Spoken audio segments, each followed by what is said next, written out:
c'est la richesse. Maman, maman. La santé, c'est la richesse. Soto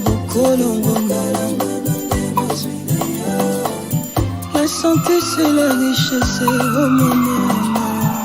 La santé, c'est la richesse. Soto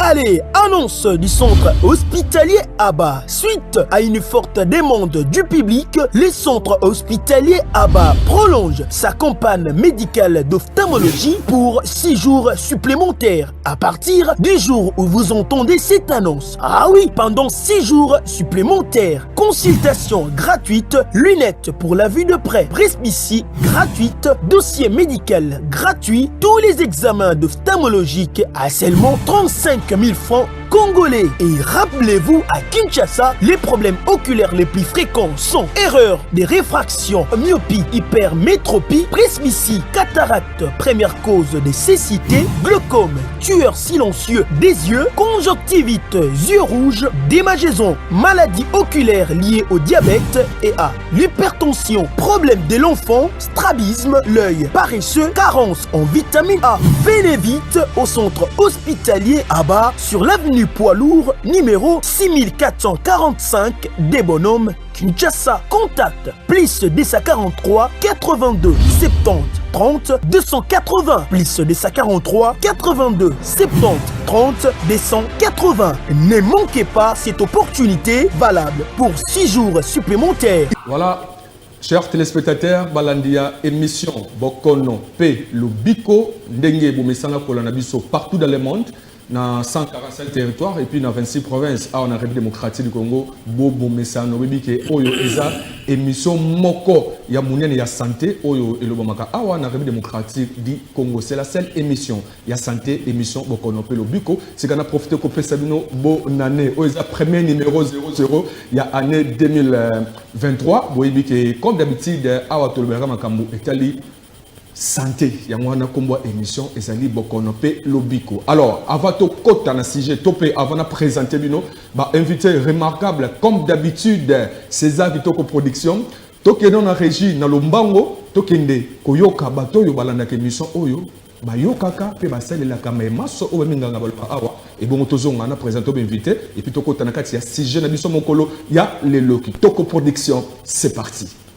Na lombango tokende koyoka bato yo balanda ke mission oyo bayokaka pe basalela kama maso o minganga balpa awa et bon tozonga na présenter invité et puis tokota na kati ya sujet na biso mokolo ya lelo Kitoko production. C'est parti. Voilà. Chers téléspectateurs, Balandia émission Bokono P Lubiko Ndenge Boumesanga Kolanabiso partout dans le monde. Dans 147 territoires et puis dans 26 provinces en République démocratique du Congo, Bobo Messano Bibike Oyo Eza émission Moko ya Mouniane ya santé Oyo Elobamaka Awa na République démocratique du Congo. C'est la seule émission ya santé émission Bokono Pelo Biko. C'est qu'on a profité qu'on fait Sabino Bonane Oyo Eza premier numéro 00 ya année 2023. Boibike comme d'habitude Awa Tolobera Makambu Etali santé yangwana kombo émission ezali Bokono Pe Lobiko. Alors avant to kota na sujet topé avant de présenter bino ba invité remarquable comme d'habitude César Kitoko production tokeno na régie na lombango tokende koyoka bato yo balanda ke émission oyo ba yokaka pe basalela kama maso o minganga balpa awa et bon tozonga na présenter invité et puis tokota na kati ya sujet na biso mokolo ya lelo Kitoko production. C'est parti. La santé, c'est la richesse. Oh maman. La santé, c'est la richesse.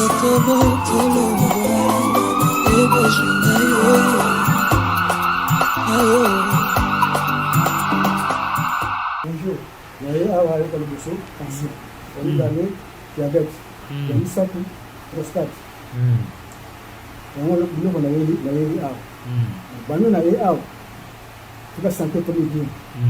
On va mon sikoyo bien na tuma kwa nzoto tsini lenge na zalaka.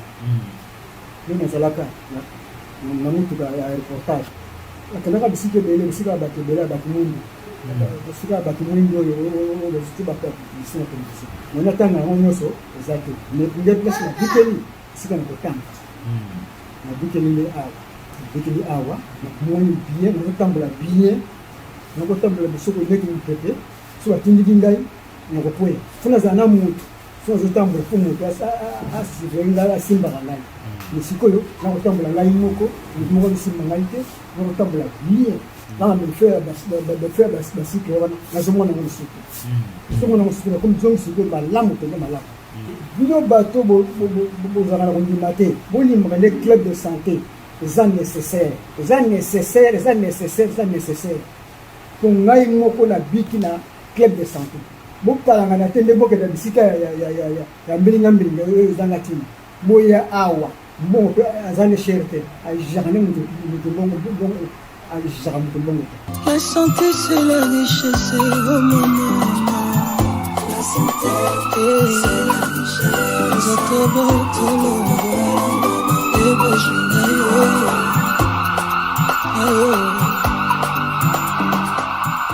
Merci beaucoup, chers téléspectateurs. Je crois à Bouti Kolanda, Bato Bayo Kaka, puis Bato Serapi Basale Laka. Voilà, témoignage et bien dans cette émission. Alors, sans plus tarder, nous avons présenté Binoba, invité dans un remarquable Dr. Brahim Semtomo. Hello. Hello. Thank you very much. Okay. Dr. Platini Konomalo Lambote.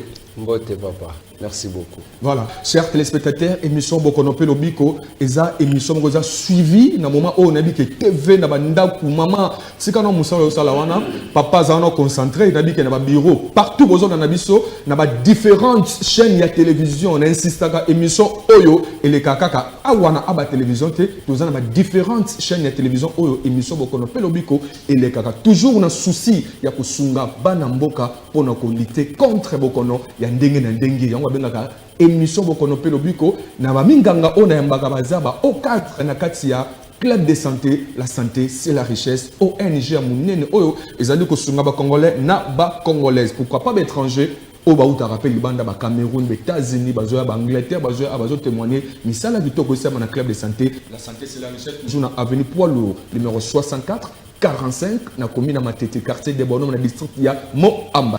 Tourbana docteur Brahim, comme d'habitude, docteur, selon message à OMS, on a publié, alors chaque année, partout dans le monde, Batoubazo Koufa na Bokono Italie, maladie cardiaque. Alors plus de 17 millions de personnes ont maladie cardiaque et zobomabango. Alors, bino oza ba minganga ya mboka au République démocratique du Congo.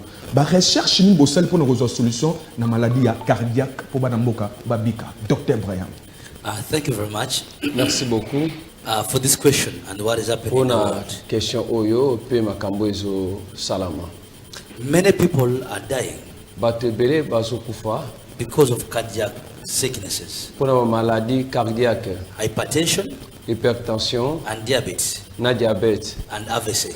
na AVC. These are malady cardiac, Wana ezali ba maladie cardiovasculaire. which are killing people like nothing.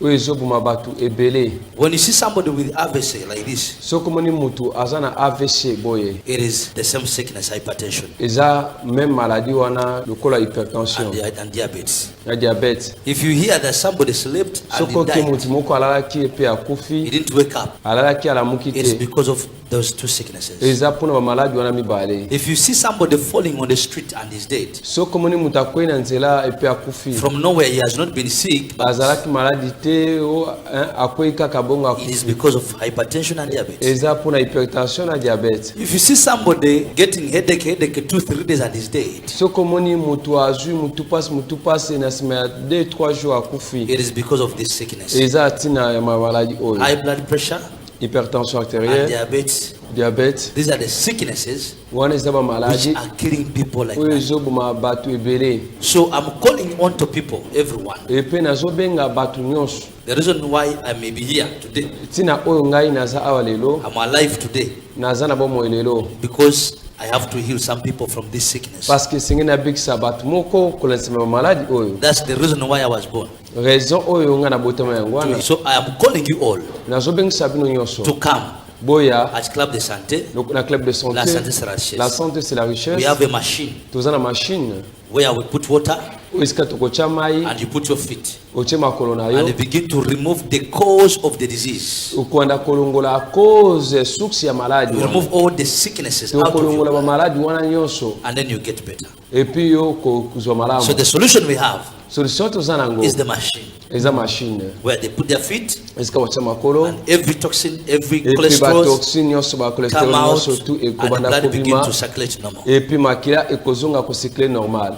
Ok, merci beaucoup Balandier Mission Bokonope Lobiko, Bochugoyo Kamunganga. Nous a expliqué la recherche au Basali pour lutter contre la maladie au Italie cardiaque. Alors, tous merci docteur Brahim Semtomo, docteur Kono Malula, effet il y a Bokono wana, et ça la dire ya nini effet nango za kanino juste. Merci beaucoup. Bino bozolanda nga na mukili mobimba, ba maladie cardiovasculaire ezakaka lolenge kombo wana ezako indiqué cardio, c'est-à-dire cœur vasculaire, toujours na ba vaisseau pe na troisième organe ezana cerveau. Rikola kisa ezana batu mususu na mauvaise alimentation akolia biloko ale biloko na simanango ba cholestérol ba mafuta ekangami ebele na kati ya circulation.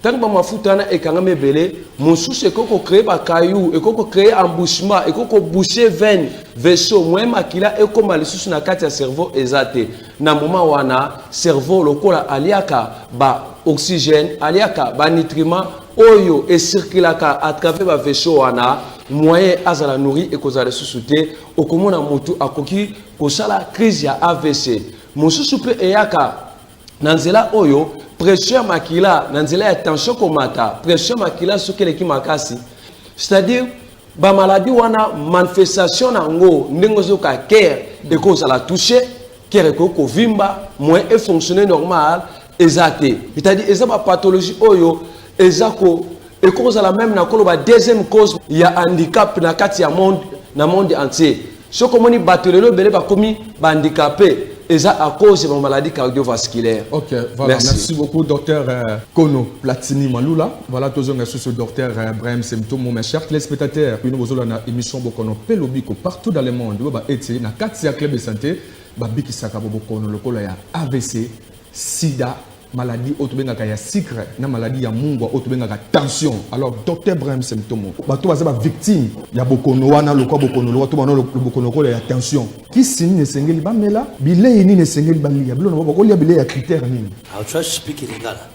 Na komeka ko expliquer la Lingala because I want people to understand and we need to manage time. Pour essayer de gérer temps pe na limi mutu nyo surtout à comprendre. So, tension, diabète, les maladies oyo eyaka à cause ya bilia ya mibale eyaka à cause ya style de vie na yo ezana bantu baza trop occupé pona misala ya kuzambongo mais pona santé na bango bazo kipete. For example, montu alamuki na tongo asokoli ameriti akoti moto ka voiture na ye tina bureau akomi na bureau avana bekiti bana tongo ti 18h 18h akoti motoka akena bar amelima masanga na emiranga misatu 4 na baninga ali misuni antaba azimafuta antaba wana ya moto na kwanga okay asirisi azongi na ndako na ndaka kumi na ndako mama alambi to pondu na pondu mama ati mafuta mbira atepe mungwa ifo mungu enoka azumungu apaba kisi mungu siku asali yango banda depuis abota mazoma na papa usala ya akomi na 18 à 17 ye papa ndi kusala ndenge wana siku akomi na age ro ya age 30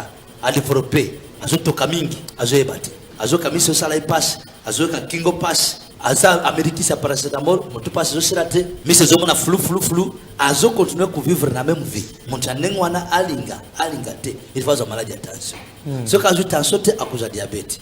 Ce cas de diabète, c'est que tu as AVC, tu as hypertension diabétique. C'est que tu as une vie physique pour éviter la maladie diabétique. Attention. Et c'est que tu as évité ma futa yambira. Si ma futa yambira kakate, il faut éviter ma futa où il y a le cholestérol. Même les médicaments, tu peux prendre la cigarette. Où il y a la cigarette, bino ba mususu zola nanga umira ka cigarette. Mutu attention so ka kontrol kumira cigarette liwa. C'est vrai. Tumba ko liwa. Mutu attention esengera mina masanga te. Esengera mina cigarette te. Ezana ba déjà so ka meri cigarette. Abano ka mutu pass azoka vertige mais azoko kontrol kumira kaka. Ezala bantu musu bazimira ka masanga. Masanga ezala ve, ezala whisky, ezala eloko nyoso bati alcool. soko mili yango ekupandisa ekomata tension monti ya tension esengeli amila alcool te esengeli amila café te ato mesana ba café ona za makasi mais café wana eza mabe soko mila ka café lobby okubela tension o matokita je vous dis la vérité siko cigarette ba komini balobi nini alingala c'est-à-dire komela eza mabe pona santé mais bazoteka yango soki muntu asali cigarette ya komi boité bakanga société na bakufutisa yi mais bazondima etekama pourquoi pas bantu baza dicté na yango mais eza biloke dimino ka via muntu OK na ba oba mina katiba kufaka po muntu amira ka kupesa réseau ba oba mina ka cigarette te bakufaka te oba mina ka masanga te bakufaka te oui bakufaka pesa na muntu azomela ngona nzela tanga azomela ngona nzela na muntu aza pemene pe azo consommer même quantité lokola ye na moni lelo oyena ba bele awa nalingi vraiment na lakisa na sunga peuple kusunga ye oyo ekosuka awate na zobengisa yo oya na club de santé la salle de la richesse benga na numéro de téléphone wana pona ku fixer rendez-vous na yo tukutana tu soigner yo tulongola ba cigarette yo mira tulongola masanga yo mira po essayer causer ba problème OK ba mtu muswa zolo bangana zana tension te e mataka ngatango na zambu na botaka mwana depuis ba pesa ki sekita mais est-ce qu'on contrôle la kango combien de fois tango nyo sezo matozo ebate ezo bebisa kere kuvimba soit bare yo pe papa koza le kwesa kiyo combien de fois t'as sa attention c'est pourquoi dernière fois na lobaka na binoke il faut so komoni ozana âge à 24 ans mwasi na ndako na yo kozangisa tension traité même atoza mobali mais c'est tout mobali à partir de âge à 30 ans mikolo tension zo bana ba 30 trop 30 chaque après 5 ans montunyo surtout zoto na isala kanini efungwa maka à chaque fois poids oyezoya il faut s'attendre que ekoya na ba problème mobali so akomina 30 libanze koya tala libanze nanga ya mibale libomo vente ekoya siko libomo soke iye mobali nyosa azana libomo na 100% OK 80% bazana tension mobali nyosa azana libomo OK il faut garder le taille siko ba mama na kisa sa awa bango soka kotina libala un mois 2 mois 3e mois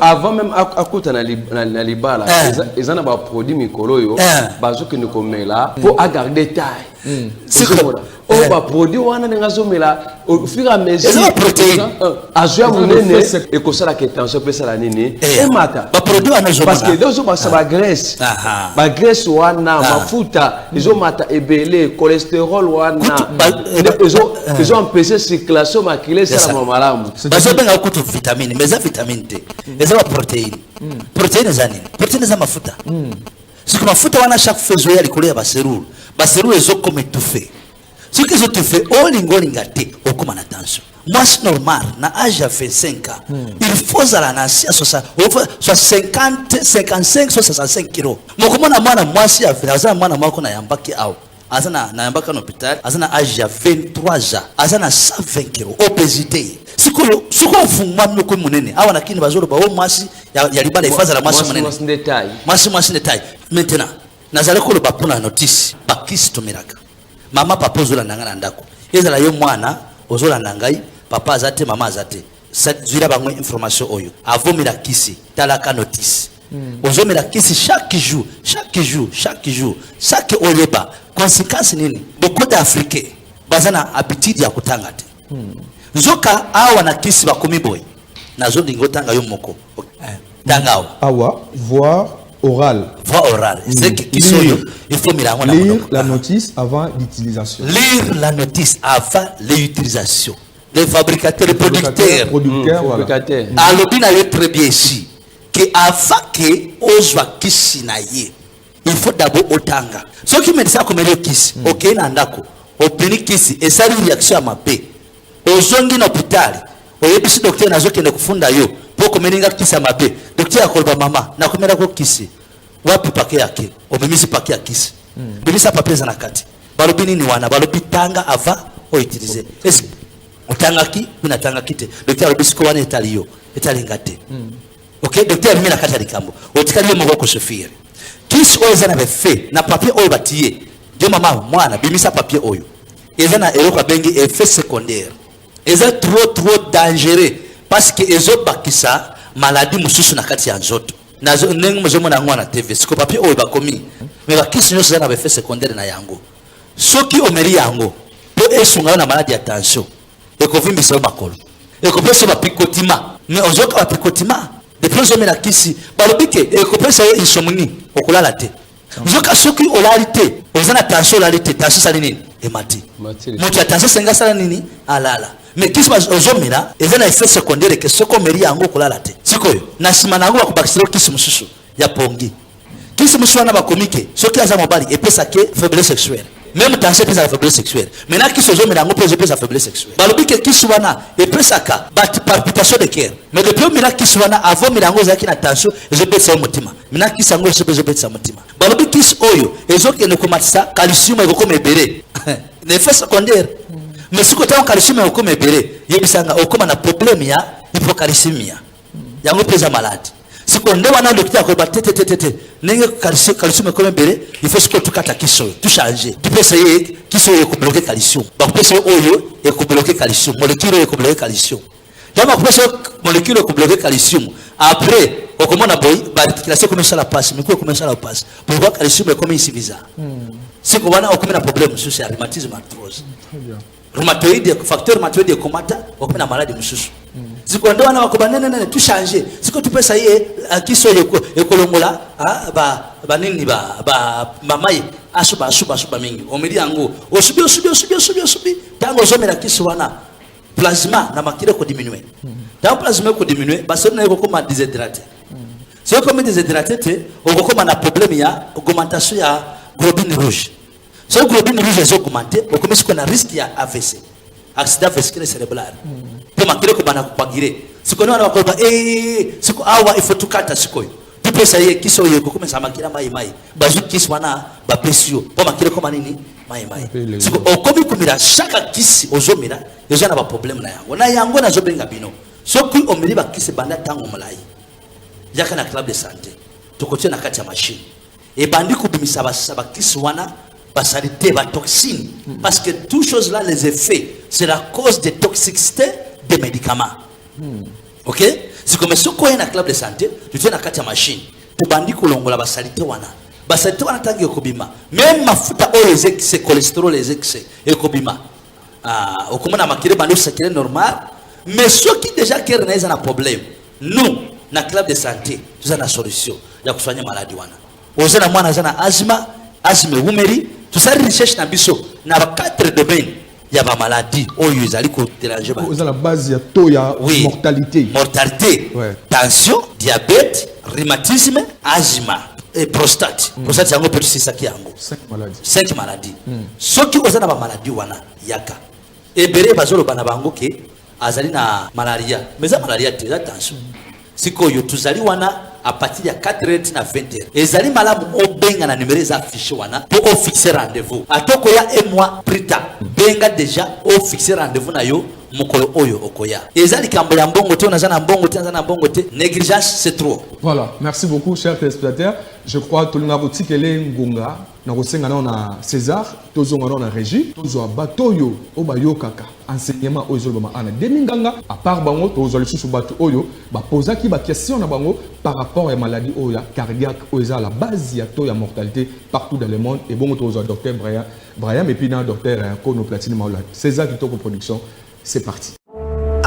Allez, annonce du centre hospitalier ABBA. Suite à une forte demande du public, le centre hospitalier ABBA prolonge sa campagne médicale d'ophtalmologie pour 6 jours supplémentaires à partir du jour où vous entendez cette annonce. Ah oui, pendant 6 jours supplémentaires, consultation gratuite, lunettes pour la vue de près, presbytie gratuite, dossier médical gratuit, tous les examens d'ophtalmologique à seulement 35 000 francs congolais. Et rappelez-vous, à Kinshasa, les problèmes oculaires les plus fréquents sont erreurs de réfraction, myopie, hypermétropie, presbytie, cataracte, première cause de cécité, glaucome, tueur silencieux des yeux, conjonctivite, yeux rouges, démangeaison, maladie oculaire liée au diabète et à l'hypertension, problème de l'enfant, strabisme, l'œil paresseux, carence en vitamine A. Venez vite au centre hospitalier ABBA sur l'avenue avenue Poids Lourd, numéro 6445 des Bonhommes, Kinshasa. Contact plus 243 82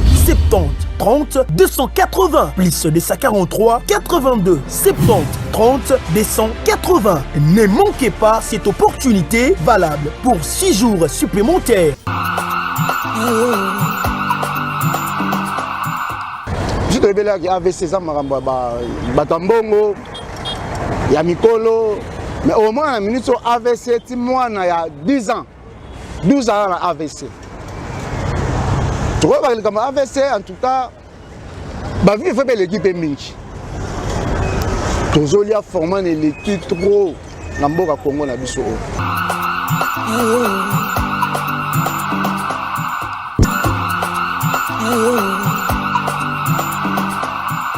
Oui, bonjour. Oui, moi c'est Boniface Elouga. Oui. Je suis prophète de l'Éternel et je bénis le nom de l'Éternel de m'avoir accordé l'occasion d'être présent dans cette émission. Oui. À un moment donné, j'ai commencé à ressentir la nervosité, le manque de sommeil, la fatigue, une transpiration intense. Et voilà. Et pendant que je présentais ces symptômes-là, donc j'ai commencé, je me suis dit qu'il y avait un problème. Donc voilà, mais je n'avais pas encore la solution. Donc je lui ai dit, voilà, il faudrait qu'on s'y rende. En plus, c'est un homme de Dieu. Donc j'ai été vraiment confiant où j'y allais. Et je suis arrivé, voilà, le résultat, il est là. Il est là, le résultat. Non, les symptômes, ils ont disparu. Oui. Je peux déjà vous dire que j'ai rajeuni. Malheureusement, le jour que j'arrivais, je n'ai pas eu à prendre une photo ou bien une vidéo. Je vous aurais montré la différence. Oui. Mais je peux vous rassurer que ma transpiration n'est plus intense. Je dors parfaitement comme un enfant. Donc, lorsque je touche le lit, je me réveille au matin. C'est le réveil qui me lève. Et en plus de cela, je me sens léger. Et j'ai vraiment vu de mes propres yeux ce qui est sorti de mon corps. Parce que je suis quelqu'un, de mon régime, il est suivi, je bois bio, je mange bio. Je pensais être en santé. Mais lorsque j'ai vu ce qui est sorti de moi et ce que je ressens présentement, même au niveau de mon teint là, mon teint il n'était pas comme ça, je suis clair mais il était sombre. Mais là maintenant, moi-même je vois. Je n'ai pas besoin qu'on me dise, lorsque je regarde au niveau du miroir, je vois vraiment qu'il y a eu un grand changement. Vous savez, là où il y a le vrai, les gens ont souvent tendance à douter. Et c'est ce que nous avons appris de notre société. Quand je dis notre société, je veux parler du genre humain avec un H.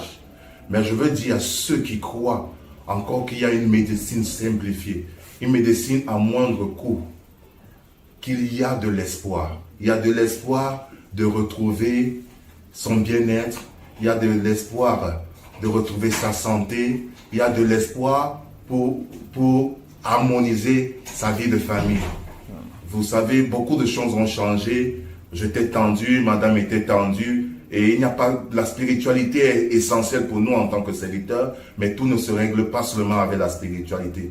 Nous avons besoin également de la santé, de la médecine. C'est Dieu qui a inspiré l'homme. Et je bénis le nom de l'Éternel pour le docteur Brian, qui a su faire les deux choses. Ça veut dire soigner des gens médicalement avec la médecine professionnelle, c'est-à-dire celle qui est reconnue à grande échelle, médecine générale, et maintenant, et la médecine spirituelle. Oui. Donc les deux font un travail énorme. Oui. J'ai vu beaucoup de personnes âgées, des personnes démunies venir et se faire traiter à moindre coût et rentrer avec le sourire. Et nous avons pour mission d'apporter le sourire. Et j'invite tous ceux qui ont des problèmes, que vous soyez à Kinshasa ou au-delà, venez voir le docteur Brian. Et avec Jésus-Christ, qui a toujours été son soutien, vous ne rentrez pas dessus. Moi, je suis content. Je viens témoigner parce que l'Éternel nous a dit de témoigner. Lorsque c'est vrai, lorsque c'est bon, il faut témoigner. Voilà, merci beaucoup, chers téléspectateurs. Émission Bokono Pelo Biko, eza émission éducative. Voilà, tous docteur Kono Platini Malula, docteur Brian Aoutukolo Blabiso, tamoula la maladie de tension. yo suko du noble biso par rapport à maladie il y a diabète docteur Platini. Merci. Diabète eza moko ya ba pathologie soit ba maladie oyo ezotungisa bato ebele na kala toyebaki ke diabète ezalaki maladie moko ebandaki kotouche ka bato mbongo mais lelo oyo bato ebele bazobela diabète esengeli na biso tobana kodévelopper système ya kocontrôler sukari na biso ntango nyonso parce que ba style de vie na biso ezovivre eza malamu te ozomona mutu avant na télécommande alinga ko déplacer te alinga ko sala sport te via sédentarité azolia sukali mingi ezosala ke mutu wana azwa obésité et puis suka pancréas ko beba parce que tant tozolobela diabète tozomona to ya sukali ya mutu ezomata likolo ya normal et que kozala soit obésité na diabète de type 2 soit et que kozala par déficit ya pancréas soit pancréas mutu wana ezu problème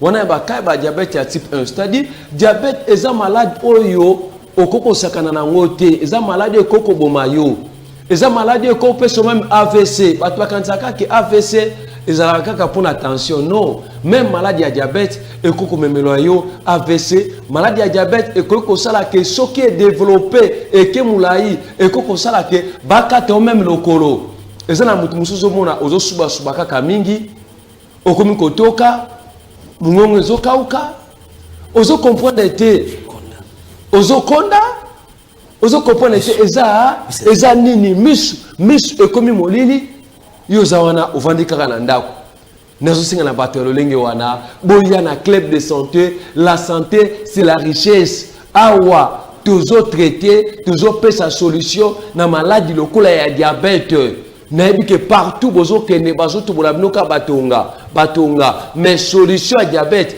eza en club de santé awa tokotiona machine wane kosala ni ekolongola saleté nyonso tout oba cholestérol o nyonso tout evanda parce que toxine soit saleté na kati na moto ekeyaka ba dysfonctionnement ya organe na club de santé machine ezali ezolongola ba saleté wana nyonso tout.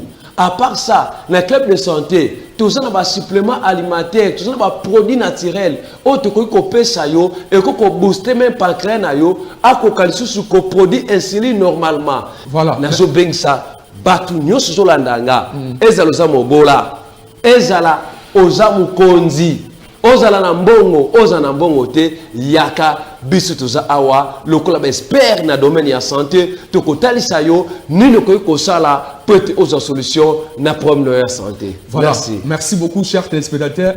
Club de santé ezomi na quartier de mon homme na district ya Moamba na commune na Matete quartier de mon homme avenue Poids Lourd numéro 64 45 yaka na club de santé sokoza mitune bela ko tuna benga na numéro wana sokoza na crédité bipé au moment équipe moko ya réception bazana pour répondre à question nyonso ya mbote bazong sango et pas ba minganga o baza ba expert na bokono nyonso oyo etangani awa docteur Brahim Semtomo tozo kende vers la fin il y a émission lelo il y a 2023 bokono pelobiko alors docteur batebele batunaga émission to salaki wana maman lobi ya biki non soki ba papa ba kufaka mingi eza par rapport ya etemboli mabe ya ba papa est-ce que ça etemboli par rapport à nini papa lingoza na njazi moko te aso bi njazi njazi dani Zonzi c'est njazi oui ba njazi ba petit ami voilà ba papa lingoza na njazi moko te ba charge wana nde ono ma papa mina liwa docteur yule kama lo belango bon ba sugar daddy moni ba papa wana ba sala bo njazi moko te OK abalaki akoza ba problème azalaka na ngoli boso na moment anatanga zalaki je sikoyo mwasi na aliye mingi akomi monene makasi ta ya bala échanger sikoyo akomi kutala ba kamuke yo koma sikoyo eloko moko vage mokesiri parce que petit ami oyo zui azana besoin ya 5 parce que azana énergie sikoyo poko lukozwa ozwa matiti ozwa ba biloko omela ozala ma solution siko tango zana chambre kwa bapo ba wena wekika autokufa na chambre na mwasi bana baswana alingi yote alingi ndembongo lobaki opoza na mbongo ya preko pesa ye bo okendo kufa parce que tango komela bakisi wana tension ekomata bakisi nyoso to babengaka bastimula baviagra bastimula wana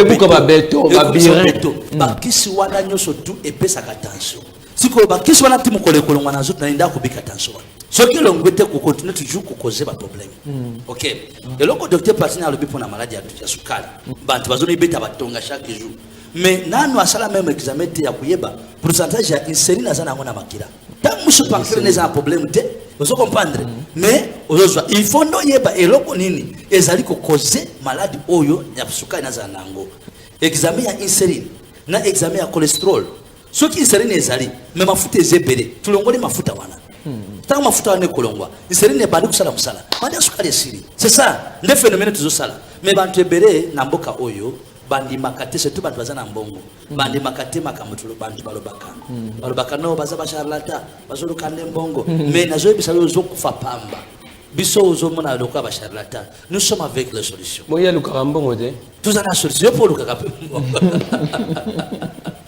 ok nazoyebisa vérité toza na solution oyo ekochange yo oyo ekolongola nazoyebisa yo ekozala mbala liboso na vi na yo olala olamukasa komela kisi ya tension Vraiment. atomeli yango banda 15 ans olala olamukasa komela kisi ya sukali sa kubeta tonga atosali 20 ans tokozwanye yo okobika.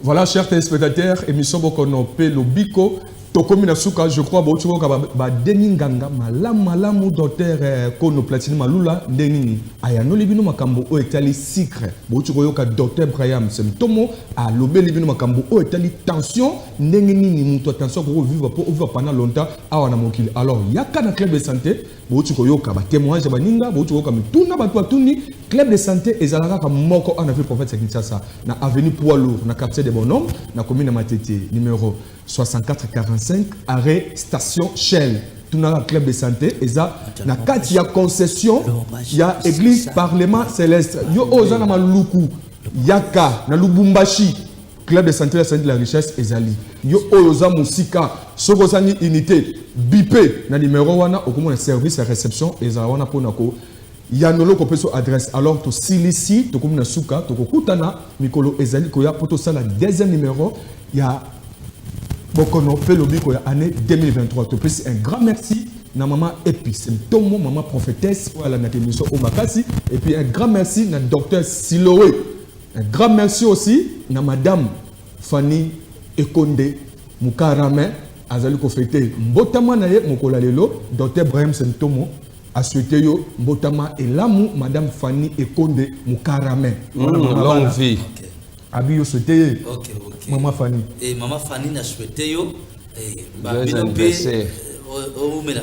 Umela bazobera buya bobika tension silaka. Amen. Diabète silaka, prostate silaka, pema silaka. Kuzalaka te mukula lobina tongo zala mutali. Merci beaucoup. Mukalobi na tongo za mutali boso ne docteur Ucholoba. OK? Tension silaka et silaka wapi?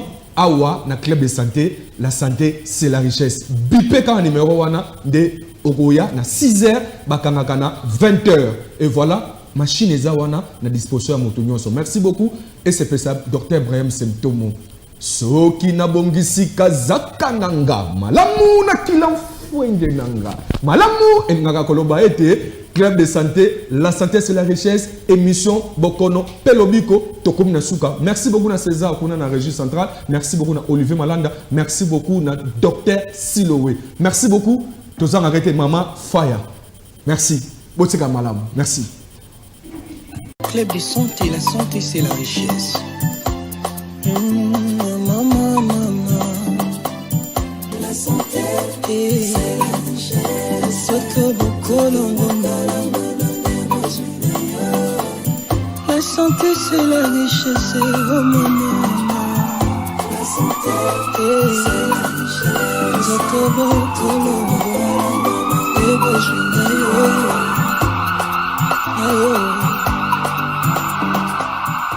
La santé c'est la richesse, oh maman.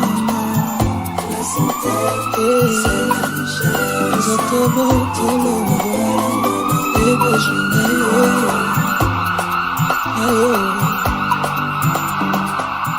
Bonjour, naye awa ayokali biso tension olinga ne diabète ya misato prostate yango biloko na yeli awa bano na ye awa tika santé tomi bien nakomona sikoyo bien natomona kola nzoto timi ndenge nazalaka ndenge nazalaka na mutuka ya reportage akendaka bisika ebele bisika bato ebele ya bato mwindu bisika ya bato mwindu oyo baziti bato ya publicité na télévision mona ntango yango nyonso eza te nde place nabikeli esika na kotanga nabikeli nde awa nabikeli awa nakomoni bien nakotambola bien nakotambola bosoko neti mopepe so batindiki ngai nakopoya fo nazala na motu so azotambola fo moto asivre ngai asimbaka ngai mais sikoyo nakotambola ngai moko motu moko akosimba ngai te nakotambola bien kaka befe basikle wana nazomona ngo lisuku nazomona ngo lisuku comme zongi sikoyo malamu pende malamu bino bato bozalaka na kondima te bolimbaka nde club de santé eza nécessaire po ngai moko nabiki na club de santé bopalangana te nde bokenda bisika ya mbilinga oyo ezanga ntina boya awa mbongo mpe aza ne chere te ajaka nde moto mbongo ajaka moto mbongo te. La santé c'est la richesse, oh maman. La santé c'est la richesse. Nzoto botolo ebojina yo.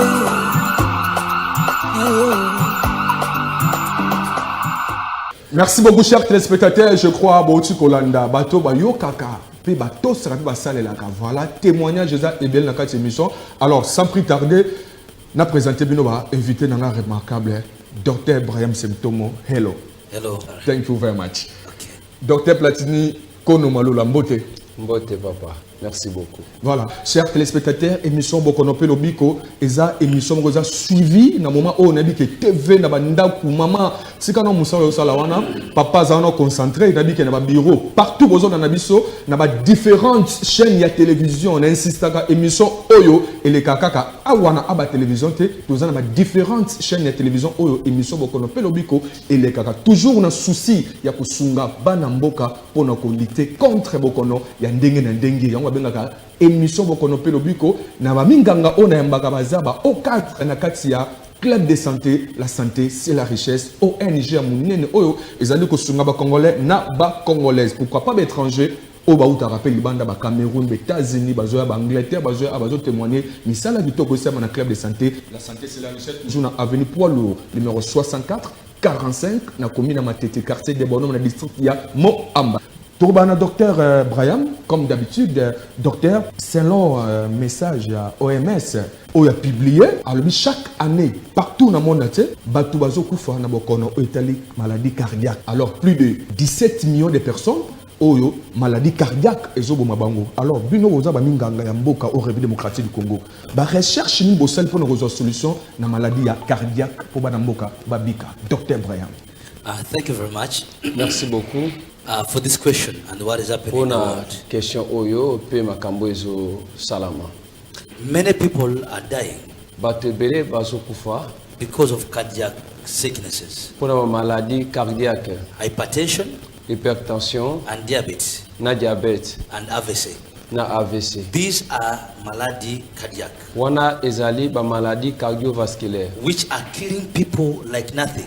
Oyo buma batu ebele. When you see somebody with AVC like this, Soko moni mutu azana AVC boye. it is the same sickness, hypertension Eza même maladie wana lokola hypertension and diabetes. na diabète. If you hear that somebody slept and Soko he ki died, mutu moko alalaki epe he akufi, didn't wake up, alalaki alamuki it's te. because of those two sicknesses. Eza pona ba maladie wana mibale. If you see somebody falling on the street and is dead, Soko moni mutu akwena nzela epe akufi. from nowhere he has not been sick, but Azalaki maladie te o akwei kaka bongo it is akufi. because of hypertension and diabetes. Eza pona hypertension na diabète. If you see somebody getting headache 2-3 days and is dead, Soko moni mutu azui mutu passe na sima ya 2-3 jours akufi. it is because of this sickness. Eza tina ya maladie oyo. High blood pressure Hypertension and artérielle, diabetes, diabète, these are the sicknesses wana eza ba which maladie are killing people like oyo that. ezoboma bato ebele. So I'm calling on to people, everyone. Epe nazobenga bato nyonso. The reason why I may be here today,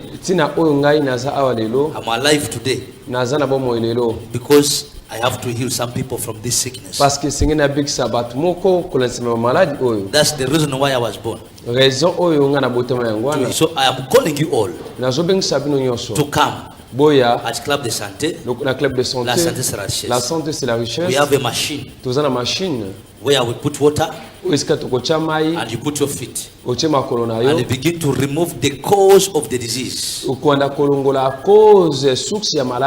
all the sicknesses out of your body. And then you get better. So the solution we have is the machine. Where they put their feet and every toxin, every cholesterol come out and the blood begin to circulate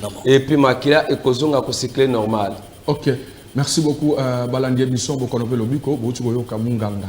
Il est venu expliquer la recherche au Basali pour lutter contre la maladie au Italie cardiaque. Alors, tous merci docteur Brahim Semtomo, docteur Kono Malula, effet il y a Bokono wana, et ça la dire ya nini effet na ngozaka nini juste.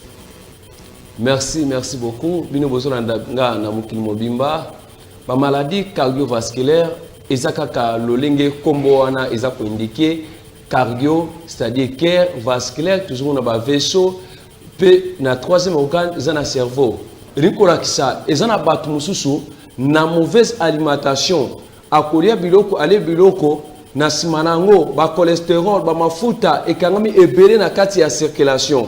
Tant que mafuta na ekangami ebele mususu ekoko créer ba caillou ekoko créer embouchement ekoko boucher veine vaisseau moyen makila ekoma lisusu na kati ya cerveau ezate na moment wana cerveau lokola aliaka ba oxygène aliaka ba nutriments oyo e circulaka à travers ba vaisseau wana moyen azala nourri ekozala lisusu te okomona mutu akoki kosala crise ya AVC mususu pe eyaka na nzela oyo pression makila na nzela ya tension komata pression makila sokeleki makasi, c'est-à-dire ba maladie wana manifestation nango ndenge zoka cœur ekozala toucher cœur ekoko vimba moins et fonctionner normal ezate, c'est-à-dire eza ba pathologie oyo ezako ekozala même na koloba deuxième cause ya handicap na kati ya monde entier.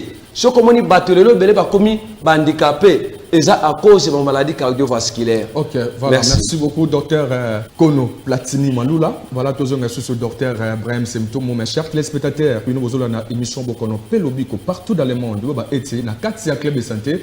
Babiki Sakabo Bokono, le col AVC, SIDA, maladie autobengaka ya sucre, na maladie ya mungwa autobengaka tension. Alors, docteur Brahim Semtomo, bato baza victime ya Bokono wana lokwa Bokono lokwa to bano le Bokono ko ya tension. Qui sini ne sengeli ba mela, bile ini ne sengeli ba liya. Bilo no bako liya bile ya critère nini? I'll try to speak in Lingala.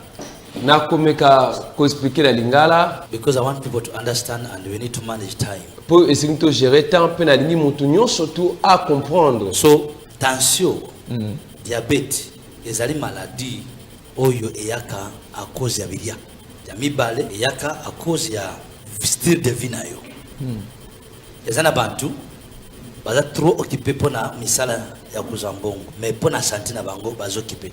For example, montu alamuki na tongo asokoli ameriti akoti moto ka voiture na ye tina bureau akomi na bureau avana bikiti bana tongo ti 18h 18h akoti motoka akena bar amerima masanga na emirangi misatu 4 na baninga ali misuni ataba azumafuta ataba wana na moto ya moto na kwanga okay asirisi azongi na ndako na ndaka 10 na ndako mama alambi to pondu na pondu mama ati mafuta mbira atepe mungwa ifo mungwa enoka azu mungwa papa kisi mungwa siku asali yango banda depuis abota mazomo na papa usala ya akomi na 18 17 ye papa ndi kusala ndenge wana siku akomi na age lero ya age 30 a développer azu toka mingi azu ebate azu kamisi usala ipass azu ka kingo pass asa ameriki sa paracetamol moto pass zo sirate mise zo mona flu azu continuer ku vivre na même vie monta ndenge wana alinga te il faut zo maladie ya tension so ka azu tension te akuza diabète.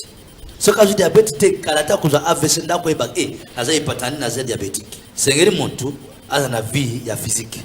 Pour éviter azo maladie ya diabète ya tension te. Et sengeri muntu a éviter mafuta ya mbira. Si mafuta mbira kakate, il faut éviter mafuta ou ils ont na cholestérol. Même les médicaments, tukubana na cigarette. Ou ils cigarette. Bino ba mususu zola nanga umira ka cigarette. mutu attention soka contrôle kumira cigarette liwa. C'est vrai. Tumba ko liwa. Mutu attention esengera mira masanga te. Esengera mira cigarette te. Ezana ba déjà soka mira cigarette. Abano ka mutu pass azoka vertige mais azoko contrôle kumira kaka. Ezala bantu musu bazimira mamira ka masanga. Masanga ezala ve, ezala whisky, ezala eloko nyoso bati alcool. Soko miri yango ekupensa ekomasa attention. Mutu attention esengera amira alcool te. Esengera amira café te. Atome sana ba café ona za makasi mais café wana eza mabe. Soko mira ka café lobby okobela attention. O matokita, je vous dis la vérité. Siko cigarette ba komini balobi nini na lingala. C'est-à-dire komela eza mabe pona santé. Mais bazoteka yango. Soki muntu asali cigarette ya komi boité bakanga société na ba kufutisa yi. Mais bazondima etekama. Pourquoi pas bantu baza addicté na yango. Mais ezaliwa, ezabiro ke dimino akavia muntu. OK, naba oba mira katiba kufaka. Po muntu amira ka kupesa réseau. Ba oba mira ka cigarette te bakufaka te. Oba mira ka masanga te bakufaka te. Oui bakufaka. Pesa la mutu azomela ngona nzela. Tanga azomela ngona nzela na mutu aza pemene pe azo consommer pe. Azo consommer même quantité lokola ye.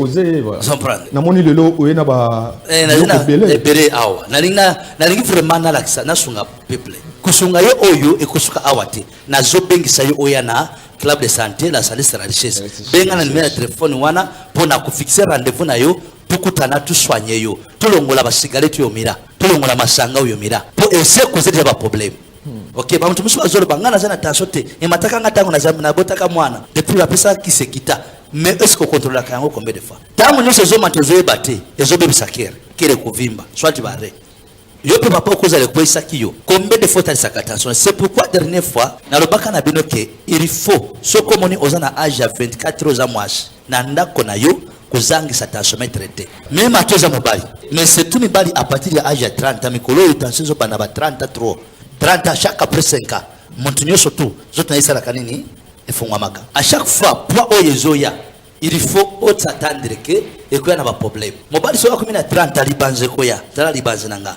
Ya mibale libomo vente ekoya. Siko libomo soke iye mobali nyosa zana libomo. Na 100%, OK? 80% bazana attention.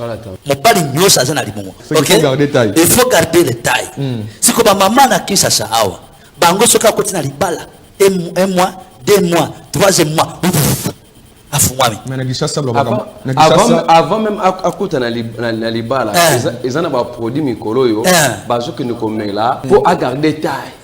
C'est comme on va produire wana ngazomela au fur et à mesure protéine azoya munene et ko sala que tension pesa la nini et mata ba produit wana zo parce que dozo ba sa ba graisse wana mafuta izo mata ebele cholestérol wana izo empêcher circulation maculaire c'est la malamu bazo benga kutu vitamine mais za vitamine T les ba protéine protéine zani protéine za mafuta c'est que mafuta wana chaque fois zo ya likolo ya ba serure ezo comme étouffé. Ce que je te fais, au attention. Moi, c'est normal, na âge à 25 ans, il faut soit 50, 55, 65 kilos. Moi, si à 23 ans, azana 120 kilos, obésité. Si on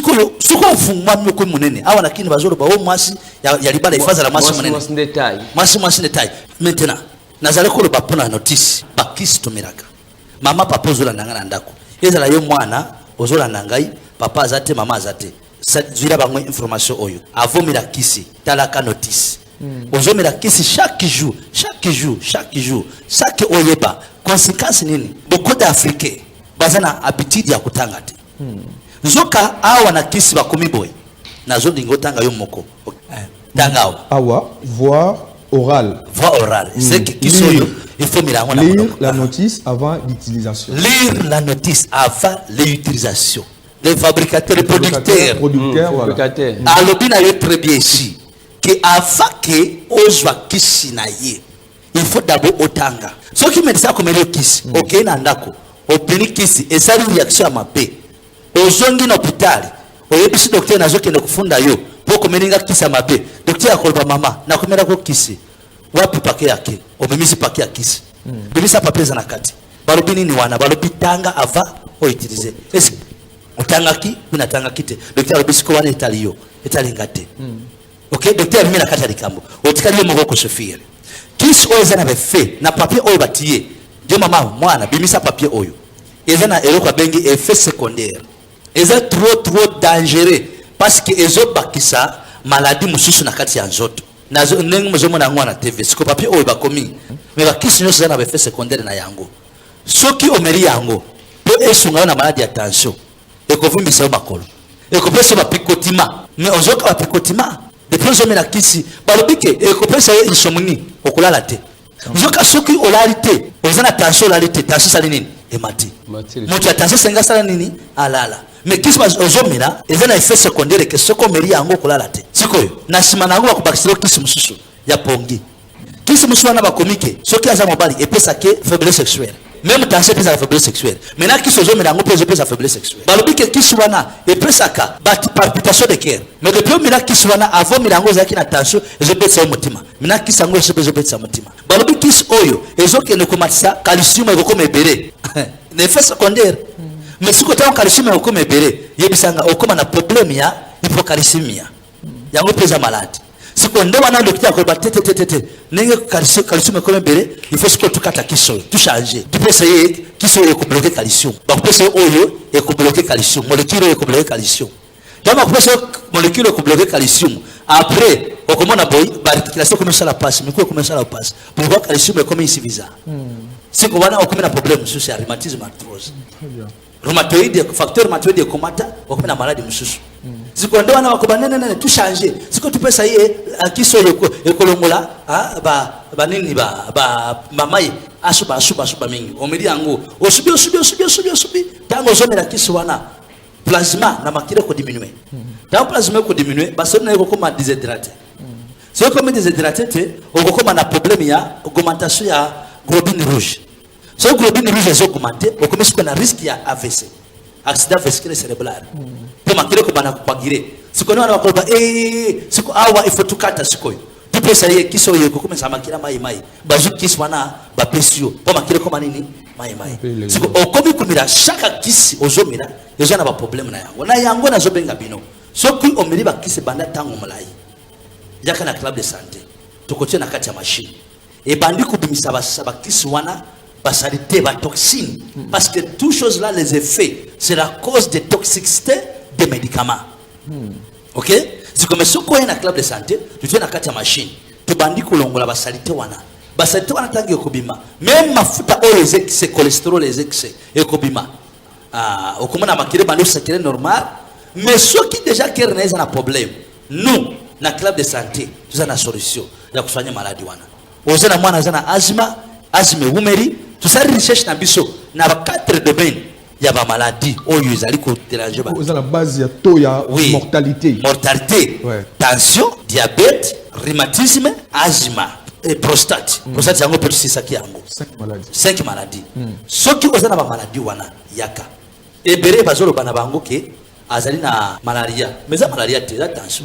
Siko yo tuzali wana à partir de 4h na 20h. Ezali malamu obenga na numéro za affiché wana pour fixer rendez-vous. Atoko ya et moi prita. Benga déjà au fixer rendez-vous na yo mukolo oyo okoya. Ezali kambo ya mbongo te onazana mbongo te onazana mbongo te. Négligence c'est trop. Voilà, merci beaucoup chers téléspectateurs. Je crois que nous avons dit que les ngonga na kosenga na César, tozonga na régie, tozo batoyo obayo kaka. Enseignement oyo bama ana deninganga à part bango tozo le sous bato oyo ba posa ki ba question na bango par rapport à maladie oya cardiaque oyo à la base ya taux ya mortalité partout dans le monde et bon tozo docteur Brian et puis na docteur Kono Platine Maola. César qui toque production, c'est parti.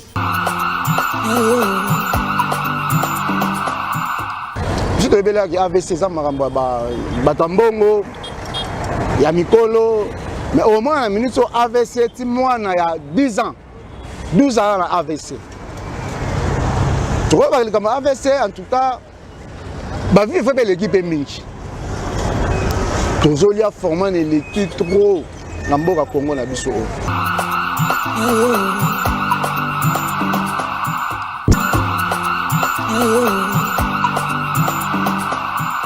Oui, bonjour. Oui, moi c'est Boniface Elouga. Oui. Je suis prophète de l'Éternel et je bénis le nom de l'Éternel de m'avoir accordé l'occasion d'être présent dans cette émission. À un moment donné, j'ai commencé à ressentir de la nervosité, le manque de sommeil, la fatigue, une transpiration intense. Et voilà. Et pendant que je présentais ces symptômes-là, donc j'ai commencé, je me suis dit qu'il y avait un problème. Donc, voilà, mais je n'avais pas encore la solution. Donc je lui ai dit, voilà, il faudrait qu'on s'y rende. En plus, c'est un homme de Dieu. Donc j'ai été vraiment confiant où j'y allais. Et je suis arrivé, voilà, le résultat, il est là. Il est là, le résultat. Non, les symptômes, ils ont disparu. Oui. Je peux déjà vous dire que j'ai rajeuni. Malheureusement, le jour que j'arrivais, je n'ai pas eu à prendre une photo ou bien une vidéo. Je vous aurais montré la différence. Oui. Mais je peux vous rassurer que ma transpiration n'est plus intense. Je dors parfaitement comme un enfant. Donc, lorsque je touche le lit, je me réveille au matin. C'est le réveil qui me lève. Et en plus de cela, je me sens léger. Et j'ai vraiment vu de mes propres yeux ce qui est sorti de mon corps. Parce que je suis quelqu'un, mon régime, il est suivi. Je bois bio, je mange bio. Je pensais être en santé. Mais lorsque j'ai vu ce qui est sorti de moi et ce que je ressens présentement, même au niveau des montants là, mon teint n'était pas comme ça, je suis clair mais il était sombre. Mais là maintenant, moi-même je vois. Je n'ai pas besoin qu'on me dise. Lorsque je regarde au niveau du miroir, je vois vraiment qu'il y a eu un grand changement. Vous savez, là où il y a le vrai, les gens ont souvent tendance à douter. Et c'est ce que nous avons appris de notre société. Quand je dis notre société, je veux parler du genre humain avec un H. Mais je veux dire à ceux qui croient encore qu'il y a une médecine simplifiée, une médecine à moindre coût, qu'il y a de l'espoir. Il y a de l'espoir de retrouver son bien-être, il y a de l'espoir de retrouver sa santé, il y a de l'espoir pour harmoniser sa vie de famille.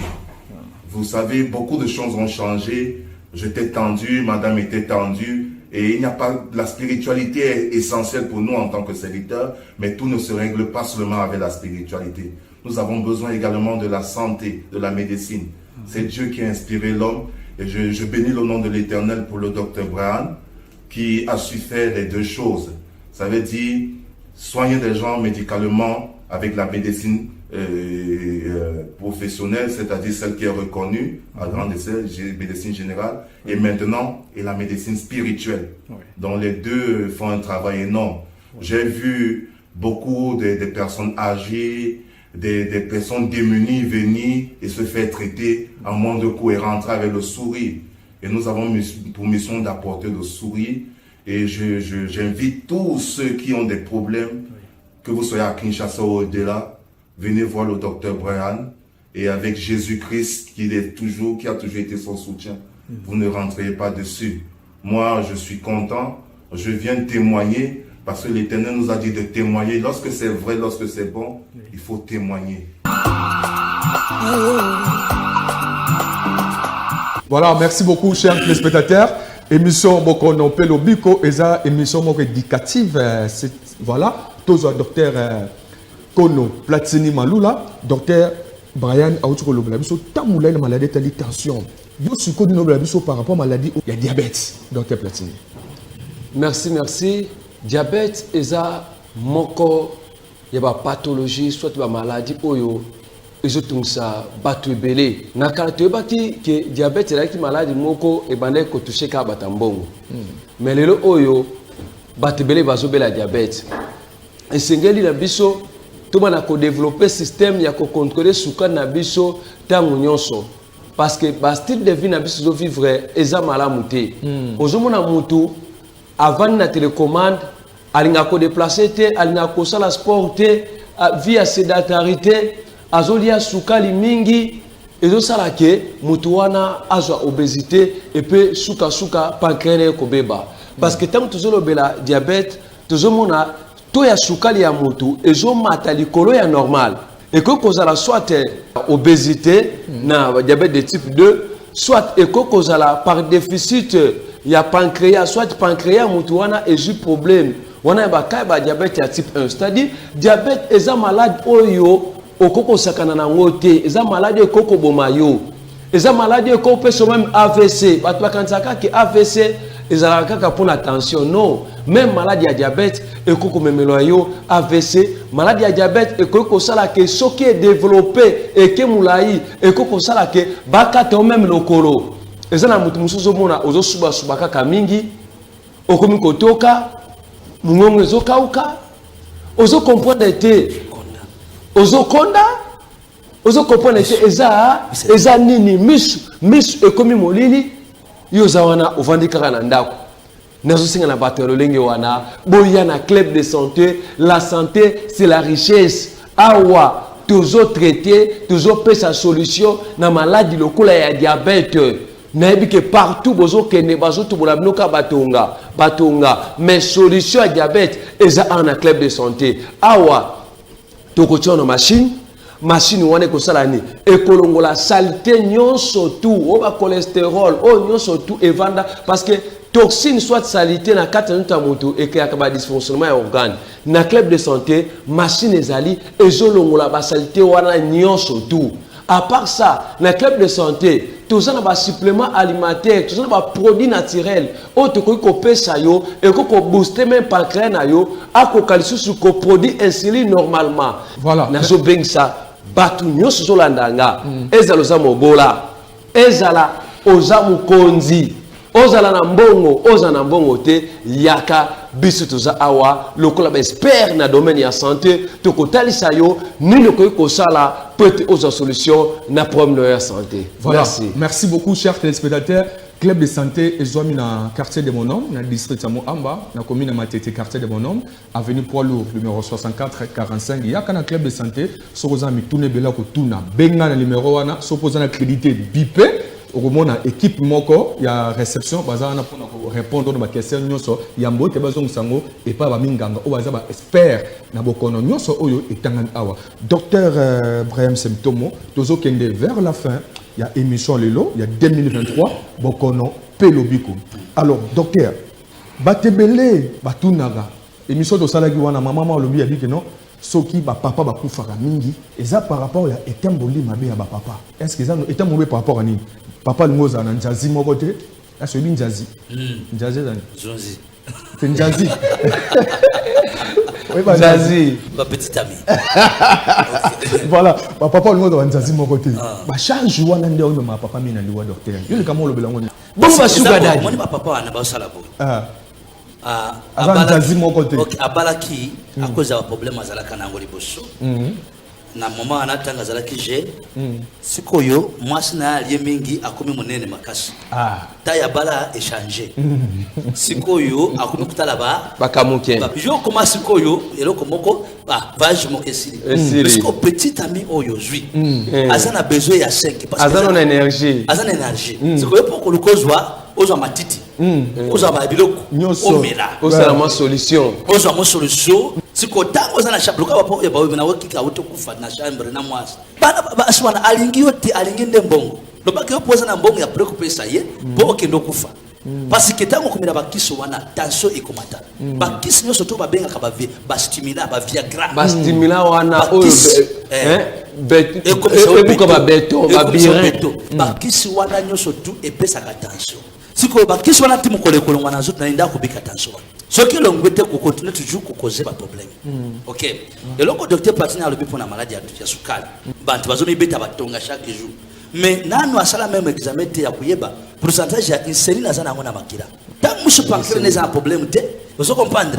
Mais aujourd'hui il faut no yeba eloko nini ezali ko causer maladie oyo ya sukali nazana nango. Examen ya insuline na examen ya cholestérol. Ce qui insuline ezali mais mafuta ezebere. Tulongole mafuta wana. Tant mafuta wane kolongwa insuline bandi kusala musala bandi sukali siri c'est ça nde phénomène tuzo sala mais bantu ebere na mboka oyo bandi makate surtout bantu bazana mbongo bandi makate makamutulo bantu balobaka no baza ba charlata bazolo kande mbongo mais nazo bisa yo zokufa pamba biso ozomona lokwa ba charlata nous sommes avec la solution moya luka mbongo te tuzana solution pour luka kape OK nazo bisa vérité tuza na solution oye ko changer yo oye ko longola nazo bisa yo ekozala mbali boso na vina yo olala ola mukasa ko mera kisa tension Vraiment. Ato miliango banda kenza. Ola mukasa kumira kisa sukari. Sa kubeta tonga. Ato sali 20 ans. Toko soigner yo okobika. Voilà, chers téléspectateurs, émission Bokono Pe Lobiko. Tokomina Suka, je crois, ba deninganga malamu docteur Kono Platini Malula denini ayano libino makambo o etali secret botuko yoka docteur Braham symptôme a lobé libino makambo o etali tension ndenini muto tension pour vivre pendant longtemps awana mokili. Alors yaka na club de santé botuko yoka ba témoignage baninga botuko yoka mituna batwa tuni club de santé ezalaka ka moko on a vu prophète Kinshasa na avenue Poilo na quartier de Bonhomme na commune Matete numéro 6445 arrêt station Shell. Tout le club de santé et ça na kati ya concession ya église parlement céleste yo ozana maluku yaka na Lubumbashi club de santé de la richesse ezali yo oza musika soko sani unité bipé na numéro wana okomo na service à réception ezala wana pona ko yanolo ko peso adresse alors to silisi to komuna suka to kokutana mikolo ezali ko ya poto sala deuxième numéro ya Bokono Pe Lobiko ya année 2023. To pesi un grand merci na maman Epi Symptomo maman prophétesse pour la émission Omakasi et puis un grand merci na docteur Siloé. Un grand merci aussi na madame Fanny Ekonde Mukarame azali ko fêter mbotama na ye mokola lelo docteur Braham Symptomo a souhaité yo mbotama elamu madame Fanny Ekonde Mukarame. Longue vie. Abi yo souhaité. OK. Maman Fanny. Et maman Fanny n'a souhaité yo anniversaire. Umela. Bazobera buya bobika. Tension silaka. Amen. Diabète silaka, prostate silaka, pema silaka. Kuzanga te mukula lobina tongo zala mutaliboso. Merci beaucoup. Mukalobina tongo zala mutaliboso ne docteur Ucholoba. OK? Tension silaka et silaka wapi? Awa na club de santé, la santé c'est la richesse. Bipé quand numéro wana de Ogoya na 6h bakangaka na 20h. Et voilà, machine ezawana na disposition à motonyoso. Merci beaucoup et c'est ça docteur Braham Symptomo. Soki na bongisi kazaka nanga malamu na kilamfuenge nanga. Malamu engaka koloba ete club de santé, la santé c'est la richesse, émission Bokono Pe Lobiko, Tokomina Suka. Merci beaucoup na César Kuna na régie centrale, merci beaucoup na Olivier Malanda, merci beaucoup na docteur Siloé. Merci beaucoup, tous en arrêté maman Faya. Merci. Botika Malam. Merci. Club de santé, la santé c'est la richesse. Maman, la santé c'est la richesse. Soto Bokolo. La santé c'est la richesse, oh maman. La santé c'est la richesse. Soto Bokolo.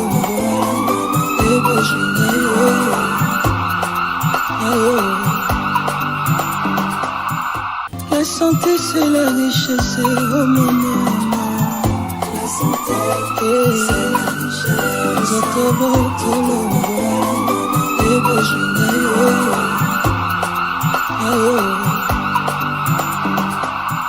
Bonjour, naye awa ayeka liboso cancer olibale diabète misato prostate yango biloko nayeli awa bando naye awa tika santé tomi bien nakomona sikoyo bien nakomona kola nzoto tini ndenge nazalaka na mutuka ya reportage akendaka bisika ebele bisika ya bato ebele ya bato mwindu bisika ya bato mwindu oyo basiti bakabisi na televizio mona ntanga yango nyonso eza te nde place nabikeli esika na kotanga nabikeli nde awa nabikeli awa nakomoni bien nakotambola bien nakotambola bisoko neti mpepe so batindiki ngai nakokwela fo nazala na mutu so azotambola fo moto asivre ngai asimbaka ngai mais sikoyo nakotambola ngai moko motu moko azosimba ngai te nakotambola bien nanga befer basikle wana nazomona ngo lisuku nazomona ngo lisuku comme zongi sikoyo malamu mpenza malamu bino bato bozalaka na kondima te bolimaka nde club de santé eza nécessaire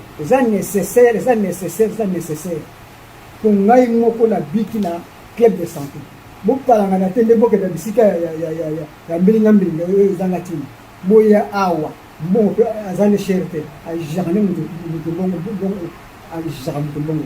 La santé c'est la richesse, oh maman. La santé c'est la richesse. Nzoto botolo ebo jinayo.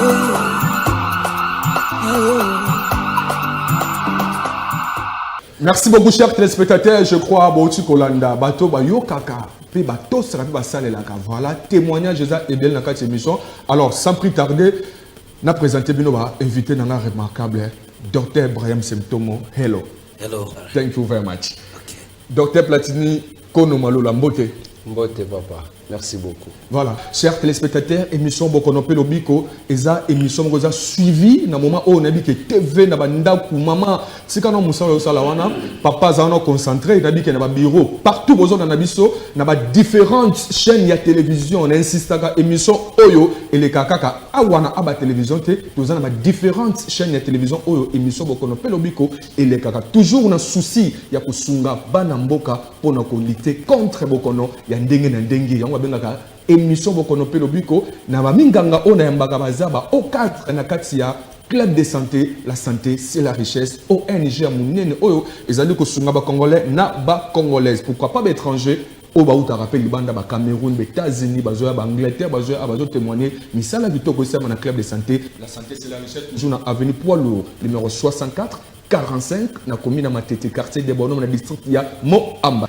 Tourbana docteur Brahim, comme d'habitude, docteur, selon message à OMS, on a publié, alors chaque année, partout dans le monde, Batoubazo Koufa na Bokono maladie cardiaque. Alors plus de 17 millions de personnes ont maladie cardiaque et Zobomabango. Alors, Bino Rosa Baminganga Yamboka au République démocratique du Congo. Ba recherche ni bossel pour nos solutions na maladie cardiaque pour Banamboka Babika. Docteur Brahim. Thank you very much. Merci beaucoup. For this question and what is happening in the world. Question Oyo, pe makambo ezo salama. Many people are dying Batebele bazo kufa because of cardiac sicknesses, pour la maladie cardiaque, hypertension hypertension, and diabetes na diabète, and AVC. na AVC. These are malady cardiac, Wana ezali ba maladie cardiovasculaire. which are killing people like nothing. Oyo buma batu ebele. When you see somebody with AVC like this, Soko moni mutu azana AVC boye. it is the same sickness, hypertension Eza même maladie wana lokola hypertension and diabetes. na diabète. If you hear that somebody slept and Soko he ke died, mutu moko alalaki epe he akufi, didn't wake up, alalaki alamuki it is te. because of those two sicknesses. Eza pona ba maladi wana mibale. If you see somebody falling on the street and is dead, Soko moni mutu akwei na nzela epe akufi. from nowhere he has not been sick, but Azalaki maladi te o akwei kaka bongo it is akufi. because of hypertension and diabetes. Eza pona hypertension na diabète. If you see somebody getting headache 2-3 days and is dead, Soko moni mutu azui mutu passe na sima ya 2-3 jours akufi. it is because of this sickness. Eza tina ya maladi oyo. High blood pressure Hypertension and artérielle, diabetes, diabète. these are the sicknesses Wana eza ba which maladi are killing people like oyo that. ezoboma bato ebele. So I'm calling on to people, everyone. Epe nazobenga bato nyonso. The reason why I may be here today, Tina oyo ngai naza awa lelo, I'm alive today, naza na bomoi lelo. because I have to heal some people from this sickness. Parce que singi nabikisa bato moko kolansima ba maladi oyo. That's the reason why I was born. Raison oyo nga na botama yango wana. So I am calling you all Nazobengisa bino nyonso. to come Boya at Club de Santé. na club de La santé. santé, c'est la richesse. La santé c'est la richesse. We have a machine Toza na machine. where we put water Oyo esika tokotia mai, and you put your feet otie makolo na and yo. you begin to remove the cause of the disease. Okwanda kolongola cause source ya maladi You wana. remove all the sicknesses out of Tokolongola ba you maladi wana nyonso. and then you get better. Epi yo kuzwa malamu. So the solution we have Solution toza nango. is the machine Eza machine. where they put their feet Esika watia makolo. and every toxin, every Epi ba cholesterol toxine nyonso ba cholesterol come out nyonso tu and the ekobanda blood begin kobima. to circulate normal. Epi makila ekozonga kusikle normal. Ok, merci beaucoup. Balandi émission Bokonope Lobiko, Boutouboyo Kamunganga. Il a expliqué la recherche au Basali pour nous lutter contre la maladie au Italie cardiaque. Alors, tous les docteur Brahim Semtomo, docteur Kono Malula, effet, il y a Bokono Wana, et ça va dire, il y a effet dans nos organismes juste. Merci beaucoup. Bino bozo na na mukili mobimba. Ba maladie cardiovasculaire ezaka ka lolenge kombo wana ezako indiqué cardio, c'est-à-dire cœur, vasculaire, toujours on a un vaisseau, puis na troisième organe, ils ont un cerveau. Rikola kisa, ils ont un bâton mususu, na mauvaise alimentation, à kolia biloko, ale biloko, na simanango, ba cholestérol, ba mafuta, et kangami ebele na kati ya circulation. Tant que ba mafuta na e kangami ebele, mususu e koko créer ba caillou, e koko créer embouchement, e koko boucher veine, vaisseau, moi makila e koma lisusu na kati ya cerveau ezate. Na moment wana, cerveau lokola aliaka ba oxygène, aliaka ba nutriments, oyo et circulaka à travers ba vaisseau wana, moyen azala nourri et kozala sous-souté, okomona motu akoki kosala crise ya AVC. Mususu pe eyaka nanzela oyo pression makila nanzela ya tension komata, pression makila sokele ki makasi. C'est-à-dire ba maladie wana manifestation nango ndenge zoka cœur et kozala toucher, cœur e ko vimba, moyen et fonctionner normal ezate. C'est-à-dire ezaba pathologie oyo ezako et cause à la même na koloba deuxième cause il y a handicap na kati ya monde na monde entier. Ce comme on battelelo belé ba komi ba handicapé eza à cause de maladie cardiovasculaire. OK, voilà, merci beaucoup docteur Kono Platini Malula. Voilà toujours merci ce docteur Brahim Semtomo mes chers téléspectateurs. Puis nous avons une émission Bokono Pelobiko partout dans le monde. Ba eti na kati ya club de santé ba biki saka bokono lokola ya AVC, sida, maladie autobengaka ya sucre na maladie ya mungwa autobengaka tension. Alors docteur Brahim Semtomo bato baza ba victime ya bokono wana lokwa bokono lokwa to bana le bokono ko ya tension ki sini ne sengeli ba mela bilei ni ne sengeli ba lia bilo no boko lia bilei ya critère nini. I'll try to speak in Lingala na komeka ko expliquer la Lingala because I want people to understand and we need to manage time pour essayer de gérer temps pe na lingi mutu surtout à comprendre. So tension diabète ezali maladie oyo eyaka à cause ya bilia ya mibale eyaka à cause ya style de vie nayo ezana bantu baza trop occupé pona misala ya kuzambongo mais pona santé na bango bazo occupé. For example montu alamuki na tongo asokoli ameriti akoti moto ka voiture na ye tina bureau akomi na bureau avana bikiti bana tongo ti 18h 18h akoti motoka akena bar amerimwa masanga na emiranga misatu 4 na maninga ali misuni antaba azumafuta antaba wana balia ngona moto ya moto na kwanga okay asirisi azongi na ndako na ndaka kumi na ndako mama alambi to pondu na pondu mama ati mafuta mbira atepe mungwa ifo mungu enoka azu mungu apaba kisi mungu siku asali yango banda depuis abota mazomo na papa usala ya akomi na 18 hadi 17 ye papa ndi kusala ndenge wana siku akomi na age lero ya age ya 30 aliprope azo toka mingi azo ebati azo kamisi usala ipass azo ka kingo pass asa amerikisa paracetamol moto pass zo sirate mise zomo na flu azo continuer ku vivre na même vie monta ndenge wana alinga te il faut za maladie ya tension so ka ajuta sote akuza diabete. Ce que je diabète te kalata kuza AVC ndako eba naza ipatani naza diabétique. Sengeri muntu aza na vie ya physique.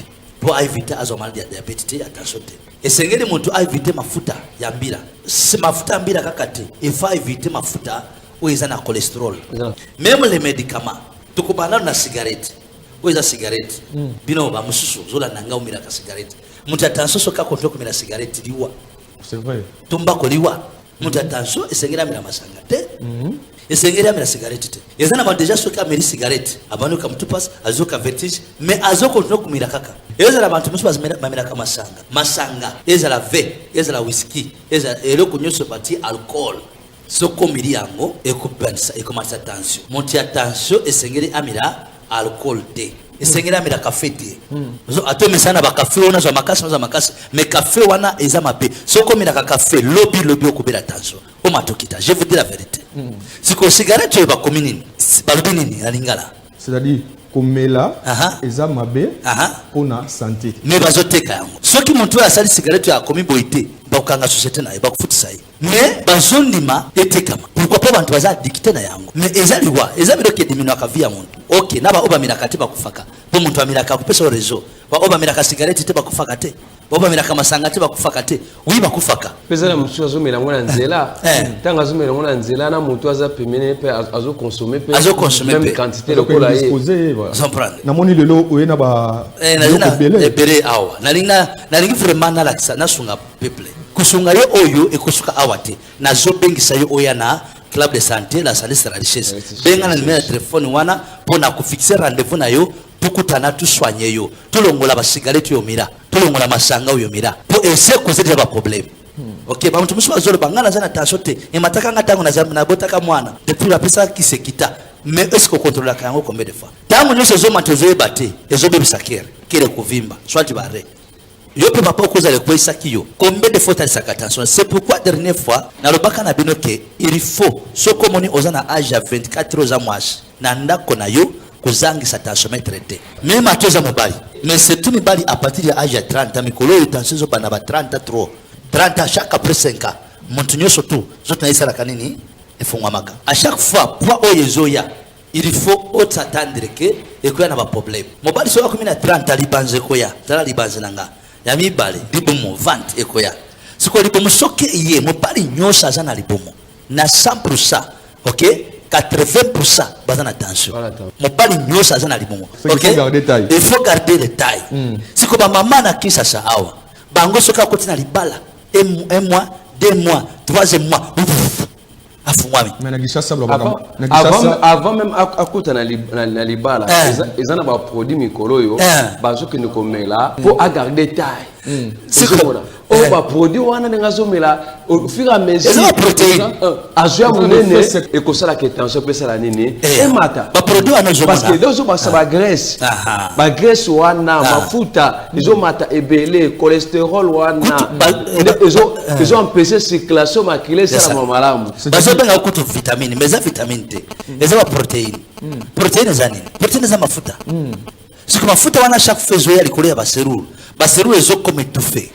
Ce que je te fais, au comme na tension. Moi, c'est normal, na âge à 25 ans, il faut à la 50, 55, 65 kilos. Moi, si à Azana na yambaka l'hôpital, azana âge à 23 ans, azana 120 kilos, obésité. Siko fungwa moko munene, awa na kini bazolo ba o mwasi ya libala ifaza la mwasi munene. Mwasi détail. Maintenant, nazale ko ba pona notice, ba kisto miraka. Mama papa ozola nanga na ndako. Ezala yo mwana ozola nangai, papa azate mama azate. Zila bango information oyo. Avomira kisi, talaka notice. Ozomira kisi chaque jour. Chaque oyeba. Conséquence nini? Beaucoup d'Africains bazana habitude ya kutanga te. Nzoka awa na kisi bakomi boy. Nazo lingo tanga yo moko. Tanga awa voix orale. C'est que qui sont il faut lire la notice avant l'utilisation. Lire la notice avant l'utilisation. Les fabricateurs, les producteurs. Alobina est très bien ici.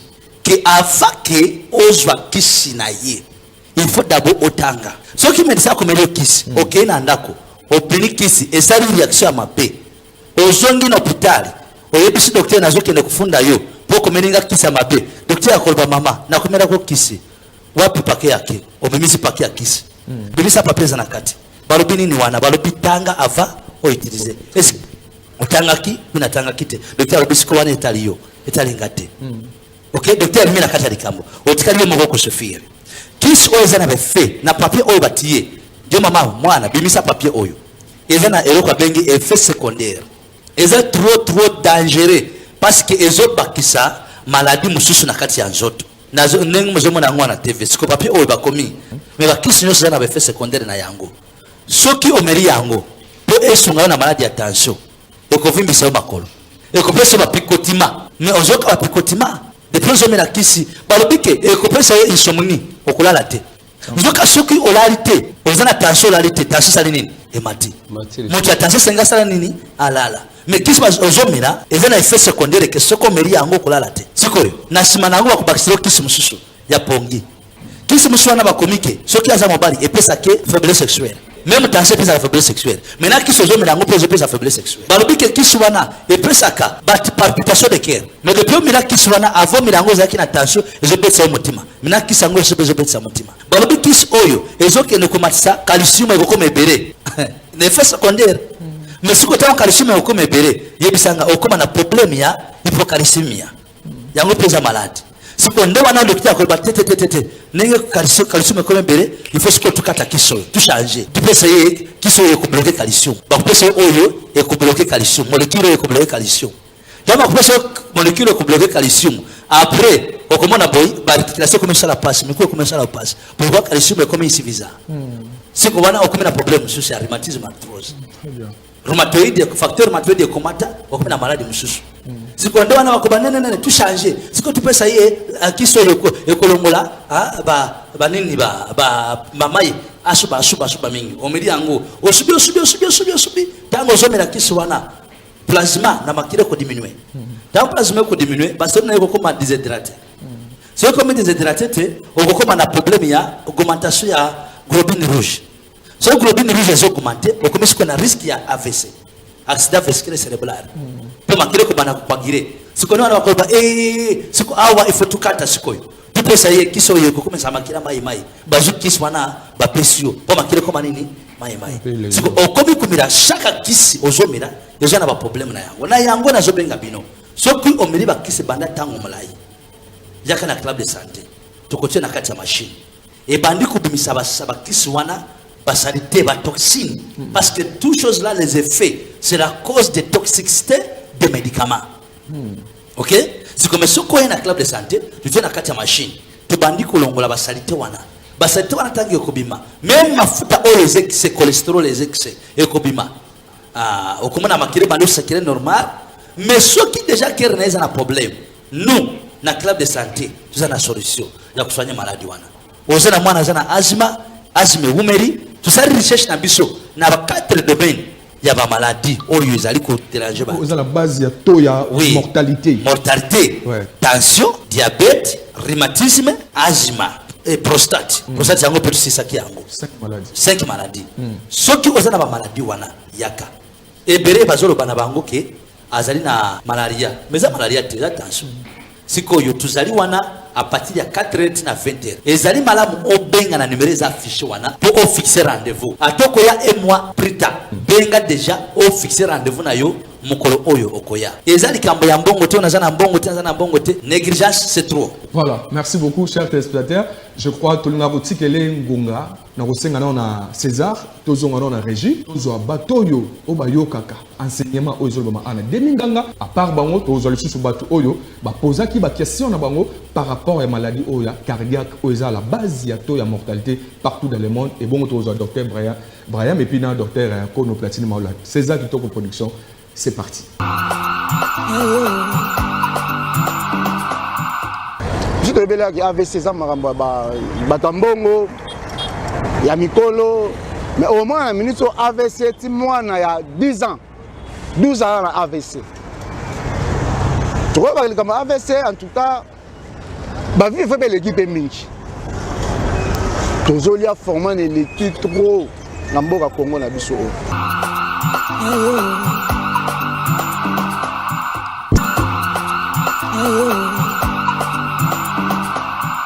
Oui, bonjour. Oui, moi c'est Boniface Elouga. Oui. Je suis prophète de l'Éternel et je bénis le nom de l'Éternel de m'avoir accordé l'occasion d'être présent dans cette émission. Oui. À un moment donné, j'ai commencé à ressentir la nervosité, le manque de sommeil, la fatigue, une transpiration intense. Et voilà. Et pendant que je présentais ces symptômes-là, donc j'ai commencé, je me suis dit qu'il y avait un problème. Donc voilà, mais je n'avais pas encore la solution. Donc je lui ai dit, voilà, il faudrait qu'on s'y rende. En plus, c'est un homme de Dieu. Donc j'ai été vraiment confiant où j'y allais. Et je suis arrivé, voilà, le résultat, il est là. Il est là, le résultat. Non, les symptômes, ils ont disparu. Oui. Je peux déjà vous dire que j'ai rajeuni. Malheureusement, le jour que j'arrivais, je n'ai pas eu à prendre une photo ou bien une vidéo. Je vous aurais montré la différence. Oui. Mais je peux vous rassurer que ma transpiration n'est plus intense. Je dors parfaitement comme un enfant. Donc, lorsque je touche le lit, je me réveille au matin. C'est le réveil qui me lève. Et en plus de cela, je me sens léger. Et j'ai vraiment vu de mes propres yeux ce qui est sorti de mon corps. Parce que je suis quelqu'un, mon régime, il est suivi. Je bois bio, je mange bio. Je pensais être en santé. Mais lorsque j'ai vu ce qui est sorti de moi, et ce que je ressens présentement, même au niveau des montants là. Mon teint, il n'était pas comme ça, je suis clair, mais il était sombre. Mais là, maintenant, moi-même, je vois. Je n'ai pas besoin qu'on me dise. Lorsque je regarde au niveau du miroir, je vois vraiment qu'il y a eu un grand changement. Vous savez, là où il y a le vrai, les gens ont tendance à douter. Et c'est ce que nous avons appris de notre société. Quand je dis notre société, je veux parler du genre humain avec un H. Mais je veux dire à ceux qui croient encore qu'il y a une médecine simplifiée, une médecine à moindre coût, qu'il y a de l'espoir. Il y a de l'espoir de retrouver son bien-être, il y a de l'espoir de retrouver sa santé, il y a de l'espoir pour harmoniser sa vie de famille. Vous savez, beaucoup de choses ont changé. J'étais tendu, madame était tendue, et il n'y a pas, la spiritualité est essentielle pour nous en tant que serviteurs, mais tout ne se règle pas seulement avec la spiritualité. Nous avons besoin également de la santé, de la médecine. C'est Dieu qui a inspiré l'homme, et je bénis le nom de l'Éternel pour le docteur Brian, qui a su faire les deux choses.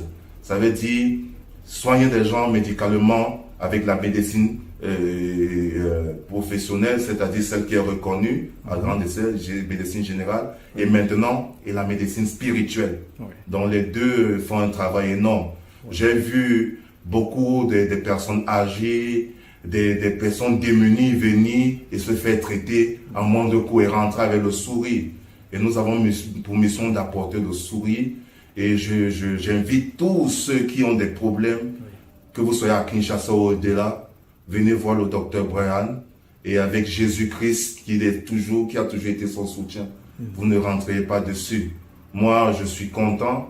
Je viens témoigner parce que l'Éternel nous a dit de témoigner. Lorsque c'est vrai, lorsque c'est bon, il faut témoigner. Voilà, merci beaucoup, chers téléspectateurs. Émission Bokono Pelo Biko, eza émission éducative. Voilà, tous docteur Kono Platini Malula, docteur Brian Aoutoukolo Blabiso, tamoula une maladie de tension. Yo suis connu Blabiso par rapport à la maladie, il y a diabète, docteur Platini. Merci.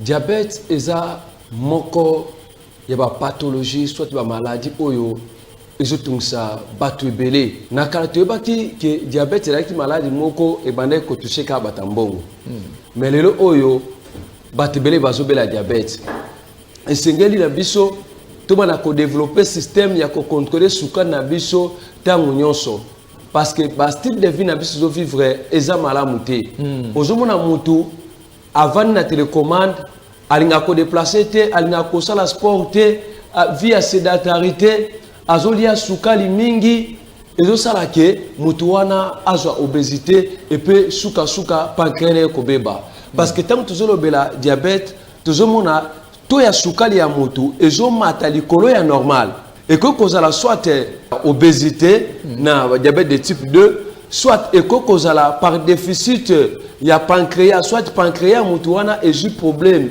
wana ba ka diabète ya type 1 c'est-à-dire diabète eza malade oyo okoko sakana na ngote eza malade okoko bomayo eza malade okoko peso même AVC bato bakansaka ke AVC ezala kaka pour la tension non même maladie ya diabète ekoko memelo yo AVC maladie ya diabète ekoko sala ke soki est développé et ke mulai ekoko sala ke bakata même lokolo ezana mutu musuzo mona ozo suba kaka mingi okomi kotoka mungongo ezokauka ozo comprendre te ozo konda ozo comprendre te eza nini misu ekomi molili yo zawana ovandi kaka na ndako nazo singa na bato lolenge wana boya na club de santé la santé c'est la richesse awa toujours traiter toujours pesa solution na maladie lokola ya diabète nayebi ke partout bozo kene bazo tubola binoka batonga mais solution à diabète eza en club de santé awa tokotia na machine wane ko salani ekolongola salité nyonso tout oba cholestérol o nyonso tout evanda parce que toxine soit salité na kati na moto et que akaba dysfonctionnement ya organe na club de santé machine ezali ezolongola ba salité wana nyonso tout à part ça na club de santé tous un supplément alimentaire, tous un produit naturel. On te coupe ça yo et qu'on booster même par créer na yo, à qu'on calcule sur qu'on produit insuline normalement. Voilà. Nazo beng ça, batu nyos sur landanga. Ezaloza mobola, ezala ozamu konzi. Ozala na mbongo, oza na mbongo te, yaka biso toza awa, lokola ba expert na domaine ya santé, toko talisa yo, ni loko ko sala peut oza solution na problème de la santé. Voilà. Merci. Merci beaucoup, chers téléspectateurs. Club de santé est zoami na quartier de mon homme, na district Samo Amba, na commune Matete, quartier de mon homme, avenue Poilour, numéro 64 45. Il y a un club de santé, sokoza mi tourne bela ko tuna, benga na numéro wana, sokoza na crédité bipé. Au moment équipe moko il y a réception bazana pour répondre à ma question nyonso ya mbote bazong sango et pas ba minganga o baza ba expert na bokono nyonso oyo etangan awa docteur Brahim Semtomo tozo kende vers la fin il y a émission lelo il y a 2023 bokono pelobiko alors docteur batebele batunaga émission to salaki wana mama lobi ya biki non soki ba papa ba kufaka mingi eza par rapport ya etamboli mabe ya ba papa est-ce que ça etamboli par rapport à ni papa lingoza na njazi moko te est-ce que njazi njazi zani Zonzi c'est njazi oui ba njazi ba petit ami voilà papa lingoza na njazi moko te ba charge wana ndio no ma papa mina liwa docteur yo le kamo lobela ngoni bon ba sugar daddy moni ba papa wana ba sala bo njazi moko te OK abalaki à cause ya problème azalaka na ngoli bosso na mama anatanga zalaki je sikoyo mwasi na aliye mingi akomi monene makasi taya bala échanger sikoyo akomi kutala ba bakamuke yo koma sikoyo eloko moko vage mokesiri parce que petit ami oyo zui azana besoin ya 5 parce que azana énergie sikoyo poko lukozwa ozo matiti ozo ba biloko omela ozo ma solution siko tango zana shabluka bapo ya bawe na wekika utokufa na chambre na mwasi bana baswana alingi yote alingi ndembongo lobaki opoza na mbongo ya préoccupation ye bo kendo kufa parce que tango komela bakiso wana tension ikomata bakisi nyoso to babenga ka bavie ba stimuler ba viagra ba stimuler wana oyo ebuka ba beto ba birin bakisi wana nyoso tu epesa ka tension siko bakisi wana timu kolekolo wana zote na nda kubika tension ce qui l'ongwete ko continue toujours ko causer ba problème OK et le docteur Patina alobi pour na maladie ya sukali bantu bazomi beta batonga chaque jour mais nanu asala même examen te ya kuyeba pourcentage ya insuline azana ngona makira tant musu pancréas neza problème te vous comprendre mais aujourd'hui il faut no yeba eloko nini ezali ko causer maladie oyo ya sukali nazana nango examen ya insuline na examen ya cholestérol ce qui insuline ezali mais mafuta ezebere tulongoli mafuta wana tant mafuta wana kolongwa insuline ne bandi kusala musala bandi sukali esiri c'est ça le phénomène tuzo sala mais bantu ebere na mboka oyo bandi makate surtout bantu bazana mbongo bandi makate makamutulo bantu balobaka no baza ba charlatan bazo lukande mbongo mais nazo ebisa yo zokufa pamba biso ozo mona lokwa ba charlatan nous sommes avec la solution moya lukaka mbongo te tous ana solution pour lukaka mbongo OK nazo ebisa vérité tous ana solution oye ko changer yo oye kolongola nazo ebisa yo ekozala mbali musu na vina yo olala ola mukasa komela kisa tension vraiment ato miliango banda 15 olala ola mukasa komela kisa sukali sa kubeta tonga ato sali 20 tokoswanye yo okobika. Voilà, chers téléspectateurs, émission Bokono Pelobiko. Tokomina Suka, je crois, ba deninganga malamu docteur Kono Platini Malula denini. Ayano libino makambo o etali secret. Bochiko yoka docteur Brahim Semtomo a lobé libino makambo o etali tension ndenini muto tension ko vivre pour pendant longtemps awana mokili. Alors yaka na club de santé, bochiko yoka ba témoignage baninga, bochiko yoka mituna batwa tuni club de santé ezalaka ka moko en avait prophète Kinshasa na avenue Poilour na quartier de Bonhomme na commune Matete numéro 64 45 arrêt station Shell. Tout na club de santé eza na kati ya concession ya église parlement céleste yo ozana maluku yaka na Lubumbashi club de santé de la richesse ezali yo oza musika soko sani unité bipé na numéro wana okomo service ya réception ezala wana pona ko yanolo ko peso adresse alors to silisi to komuna suka to kokutana mikolo ezali ko ya poto sala deuxième numéro ya Bokono Pelobiko ya année 2023 to pesi un grand merci na maman Epi Symptôme, maman prophétesse pour la émission Omakasi. Et puis un grand merci na docteur Siloé. Un grand merci aussi na madame Fanny Ekonde Mukarame azali ko fêter mbotama na ye mokola lelo docteur Brahim Symptôme a souhaité yo mbotama elamu madame Fanny Ekonde Mukarame. Longue vie. Abi yo souhaité maman Fanny. Et maman Fanny n'a souhaité yo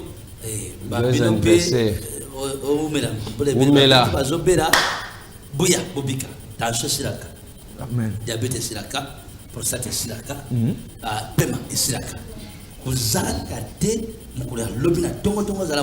Merci beaucoup. Mukalobi na tongo tongo zamu taliboso ne docteur Ocholoba. OK? Tension silaka et silaka wapi? Awa na club de santé, la santé c'est la richesse. Bipé quand numéro wana de Ogoya na 6h bakangakana 20h.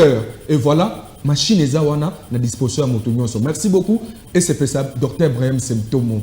Soki na bongisi kazaka nanga malamu na kilam fuende nanga malamu engaka kolomba ete club de santé, la santé c'est la richesse, émission Bokono Pelobiko Tokomi Nasuka. Merci beaucoup na César Kuna na régie centrale, merci beaucoup na Olivier Malanda, merci beaucoup na docteur Siloé. Merci beaucoup. Tous en arrêté maman Faya. Merci. Botika malam. Merci.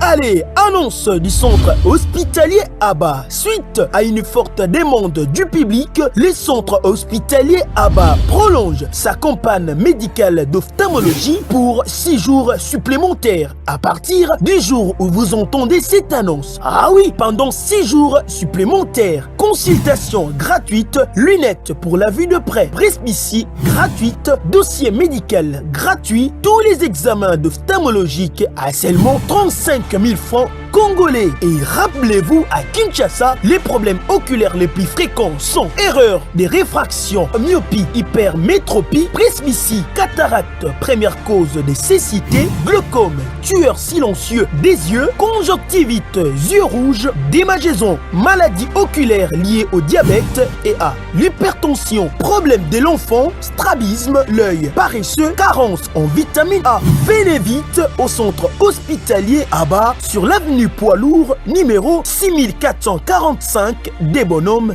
Kinshasa. Contact plus 243 82 70 30 280 plus 243 82 70 30 280. Ne manquez pas cette opportunité valable pour 6 jours supplémentaires. Club de santé, la santé c'est la richesse.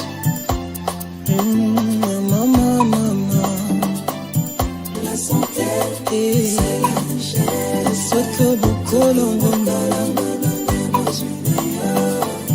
La santé c'est la richesse, oh maman. La santé c'est la richesse.